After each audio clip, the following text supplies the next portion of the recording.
What sport shall we devise here in this garden to drive away the heavy thought of care? Madam, we'll play at bowls. 'Twill make me think the world is full of rubs, and that my fortune runs against the bias. Madam, we'll dance.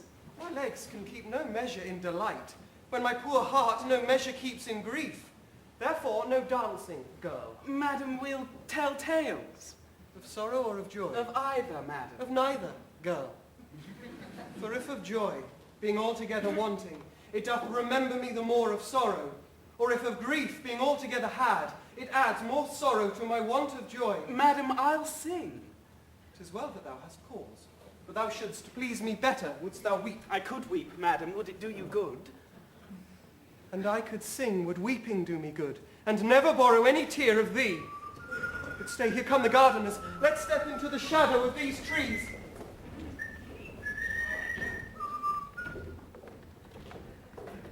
Go bind thou up young dangling apricots, which like unruly children make their sire stoop with oppression of their prodigal weight. Give some supportance to the bending twigs. Go thou, and like an executioner, cut off the heads of two fast-growing sprays that look too lofty in our commonwealth. All must be even in our government. You thus employed, I will go root away the noisome weeds, which without profit suck the soil's fertility from wholesome flowers. Why should we, in the compass of a pail, keep law and form and due proportion when our sea-walled garden, the whole land, is full of weeds, her fairest flowers choked up, her knots disordered, and her wholesome herbs swarming with caterpillars? Hold thy peace. He that hath suffered this disordered spring hath now himself met with the fall of leaf, and the weeds, which his broad spreading leaves did shelter, that seemed in eating him to hold him up, are plucked up, root and all, by Bolingbroke. I mean the Earl of Wiltshire, Bushy, Green. What, are they dead? They are, and Bolingbroke hath seized the wasteful king. Oh, what pity is it that he had not so trimmed and dressed his land as we this garden. We at time of year do wound the bark, the skin of our fruit trees, lest being overproud in sap and blood with too much riches, it confound itself.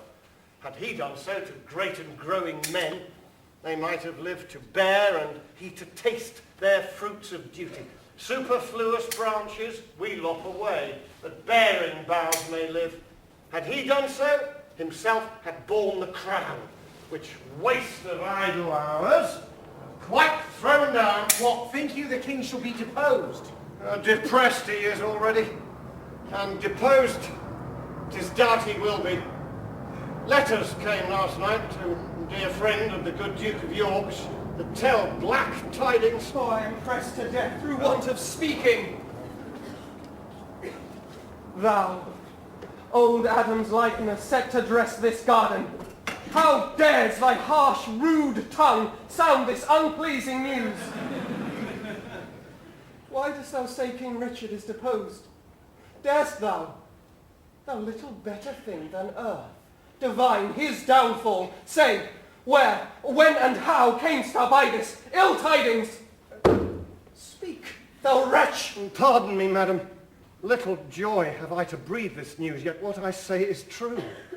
King Richard, he is in the mighty hold of Bolingbroke. Their fortunes both are weighed.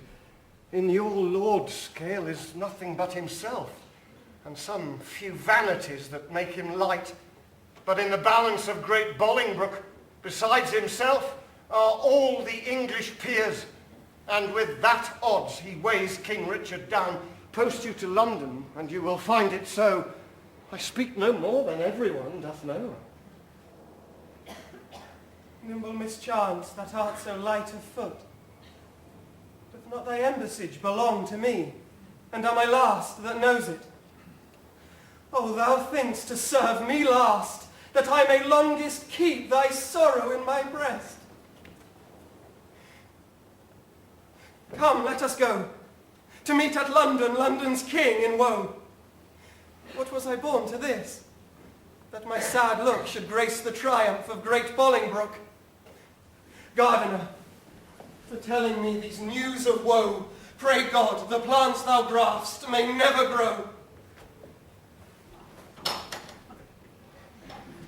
Poor queen, so that thy state might be no worse, I would my skill were subject to thy curse. Here did she fall a tear. Here in this place I'll set a bank of rue. Sour herb of grace. Rue, even for rue, here shortly shall be seen, in remembrance of a weeping queen.